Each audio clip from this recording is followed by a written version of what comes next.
이 영상은 역사 기록을 바탕으로 구성한 이야기 콘텐츠입니다. 일부 장면은 이해를 돕기 위한 서술적 재구성이 포함되어 있습니다.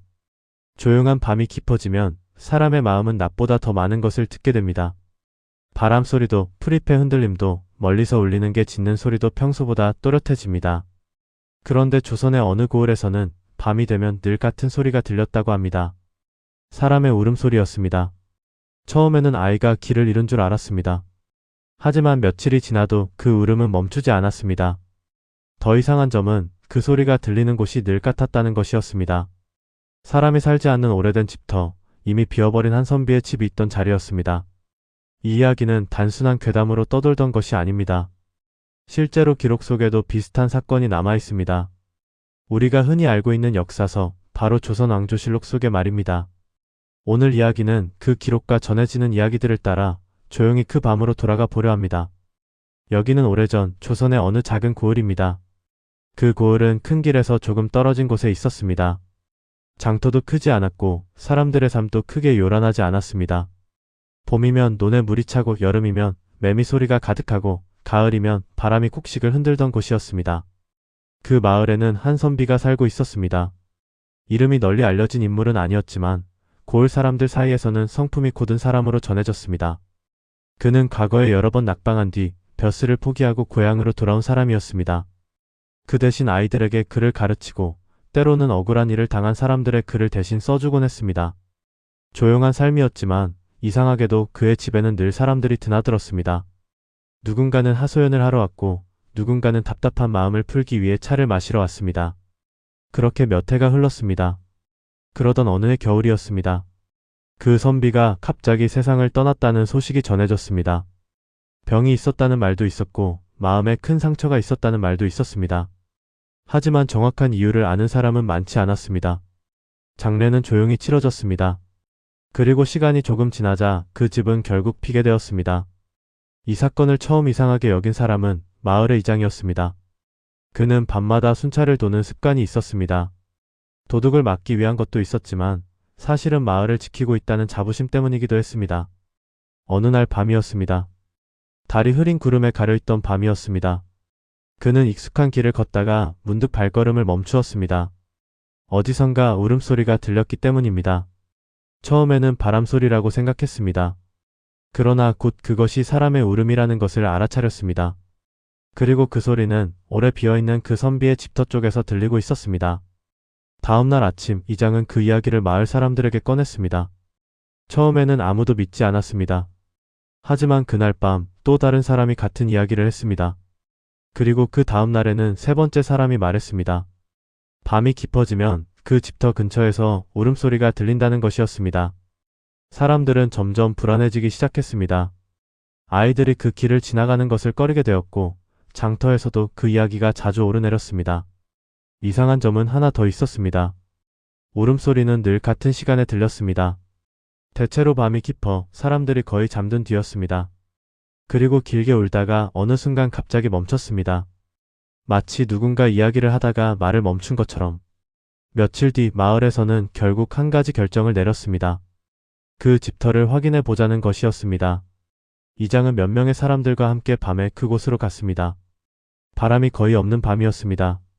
마른 풀들이 낮게 누워 있었고 오래된 기둥 자국들이 희미하게 남아 있었습니다. 그들은 숨을 죽이고 기다렸습니다. 그리고 잠시 후 정말로 울음소리가 들리기 시작했습니다. 그 소리는 가까운 곳에서 들리는 것 같기도 했고 멀리서 들리는 것 같기도 했습니다. 사람의 울음이지만 이상하게 방향이 분명하지 않았습니다. 사람들 중 한 명이 작은 소리로 말했습니다. 혹시 그 선비 아닐까? 누군가는 바로 고개를 저었습니다. 하지만 아무도 쉽게 웃지 못했습니다. 그때 이장은 조심스럽게 땅을 살폈습니다. 그리고 그곳에서 이상한 것을 발견했습니다. 집이 있던 자리 한쪽의 흙이 다른 곳보다 조금 가라앉아 있었던 것입니다. 그는 등불을 가까이 가져왔습니다. 그리고 그 순간 울음소리가 더 또렷해졌습니다. 마치 바로 아래에서 들려오는 것처럼. 사람들 사이에서 숨죽인 기척이 퍼졌습니다. 누군가는 땅을 파보자고 말했고 누군가는 그냥 돌아가자고 말했습니다. 밤 공기는 점점 더 차가워졌습니다. 결국 그들은 그 자리에서 깊이 파지 못했습니다. 밤에 일을 벌이는 것은 좋지 않다는 어른들의 말도 있었기 때문입니다. 대신 다음날 낮에 다시 오기로 했습니다. 그리고 다음날 마을 사람 몇 명과 함께 땅을 파기 시작했습니다. 처음에는 아무것도 나오지 않았습니다. 하지만 조금 더 깊이 파자 낡은 나무 조각과 함께 오래된 물건들이 발견되었습니다. 그 중에는 글이 적힌 작은 나무판도 있었습니다. 사람들은 그것을 조심스럽게 꺼냈습니다. 그 나무판에는 짧은 글이 적혀 있었습니다. 억울함을 풀지 못하고 떠난 마음은 바람이 되어도 쉬지 못한다. 그 글씨는 마을 사람들이 모두 알아보는 글씨였습니다. 바로 그 선비의 글씨였기 때문입니다. 사람들 사이에서 조용한 침묵이 흘렀습니다. 조선의 기록 속에는 이런 이상한 사건들이 종종 등장합니다. 귀신 이야기처럼 보이기도 하지만 자세히 들여다보면 대부분 사람의 마음에서 시작된 이야기입니다. 억울함, 풀리지 않은 말, 남겨진 감정. 조선 사람들은 그것을 단순히 두려움으로만 보지 않았습니다. 그 마음을 이해하려 했고 때로는 글로 남기기도 했습니다. 어쩌면 그 울음소리는 실제로 들린 것이었을 수도 있고 혹은 마을 사람들이 느낀 한이었을지도 모릅니다. 조선이라는 시대에는 늘 조용한 감정들이 흐르고 있었습니다. 그리고 그런 이야기들이 모여 지금까지도 전해지는 조선의 이상한 사건이 된 것입니다. 이 이야기는 아직 끝나지 않았습니다. 사실 그 나무판이 발견된 뒤 마을에서는 더 이상한 일이 이어졌기 때문입니다. 낮의 빛 아래에서 발견된 작은 나무판 하나가 마을의 분위기를 완전히 바꾸어 놓았습니다. 밤마다 들리던 울음소리의 이유가 밝혀진 것일까?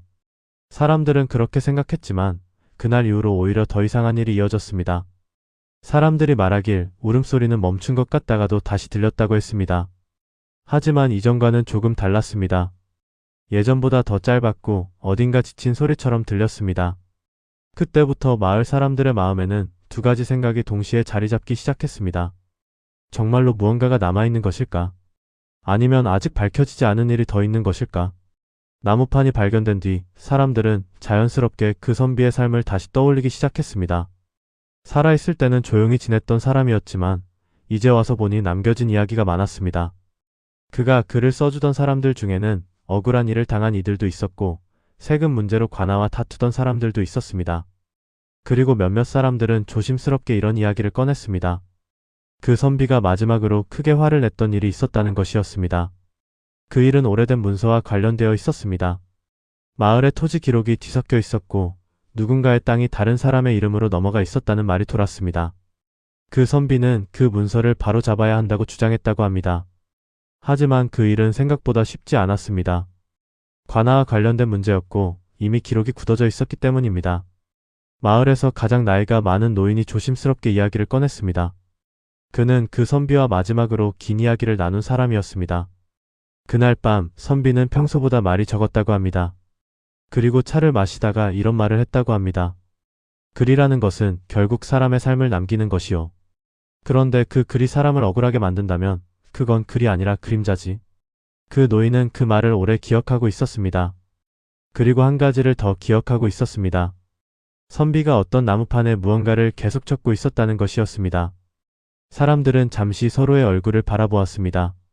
그날 발견된 나무판이 바로 그것일지도 모른다는 생각이 들었기 때문입니다. 그날 밤 몇몇 사람들은 다시 그 집터를 찾았습니다. 이번에는 두려움 때문이라기보다는 무언가를 확인하고 싶은 마음 때문이었습니다. 바람이 낮게 불고 있었습니다. 멀리서 풀잎이 부딪히는 소리가 들렸습니다. 그리고 잠시 후 또다시 그 소리가 들렸습니다. 울음소리였습니다.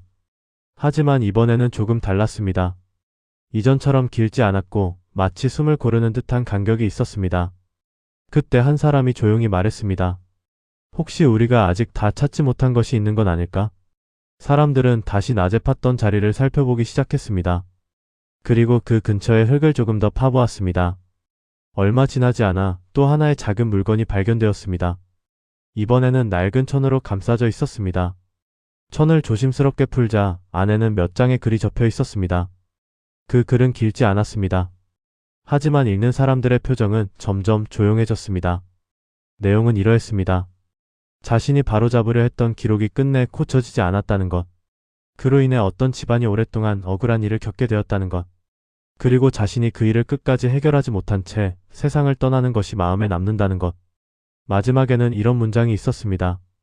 내가 남기는 글이 누군가에게 닿는다면 그때는 이 억울함도 조금은 가벼워질 것이다.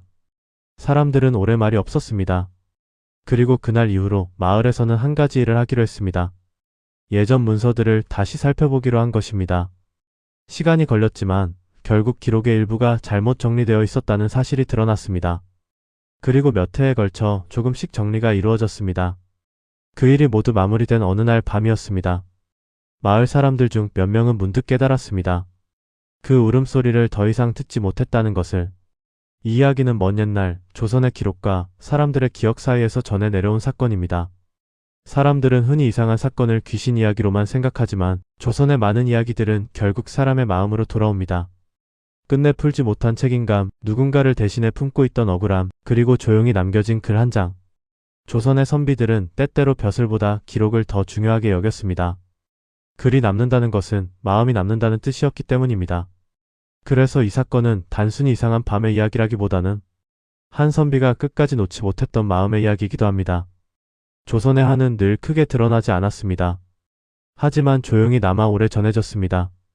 그리고 흥 또한 결국 사람의 마음이 풀릴 때 다시 살아났습니다. 마을 사람들은 그 집터를 그대로 두지 않았습니다. 그 자리에 작은 정자를 세우고 지나가는 사람들이 쉬어갈 수 있도록 했다고 전해집니다. 누군가는 거기 앉아 바람을 듣고 누군가는 조용히 생각을 정리했을 것입니다. 어쩌면 그곳에서 그 선비의 마음도 조금은 편안해졌을지 모릅니다.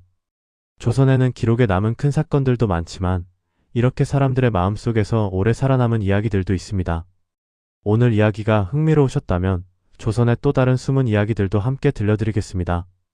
이곳은 조선의 한과 흥이 흐르는 이야기 채널입니다. 다음 이야기에서 다시 만나겠습니다.